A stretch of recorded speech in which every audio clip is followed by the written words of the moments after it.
ما نه پی اشنا سړی و چې ما نه پیژندو دا اشنا سړی و که اشنا سړی ناشنا سړی و اشنا سړی و اشنا سړی و چې ما نه پیژندو دا لیونی و چې ما نه پیژندو زموږ په کډې څه خاموشه تېر شو دا په سرلی څنګه په سرلی و چې ما نه پیژندو واه واه ډېر ښه دا بیا ووایه داسې ډېر ښکلی زموږ په کډې څه خاموشه تېر شو څنګه په سرلی و چې ما نه پیژندو او په مخه لاړو غږ را نه کړل دا جوړ پردی و چې ما نه پیژندو او د ګل په پاڼو کې مې ښه پیژندو خو چې ازغی و ما نه پیژندو او زما دپاره یو شرط ناست و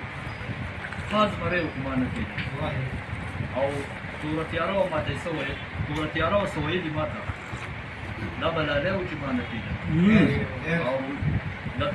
دلته زمونږ د دې کوڅو ملنګ و دلته زمونږ د دې کوڅو ملنګ و دا د دې ځای و ما نه پیژندو او دا چې زما مکتبه خو زور دغسې کړي ده ښه احمد خان و که ملک و ښه احمد خان و که ملک نه و ښه یوسفزی و که ما نه پیژندو ډېر ښه احمد خانه بس یو ساده وکړي چې بدل دی فیروزي بلو ما ډېر شی دا بله بیرغه اوس نه خبره بیرغه نه لې بل ځل به که خیر شي ټیم نشته مرګري ګډ نه په دې پسې د احمد خان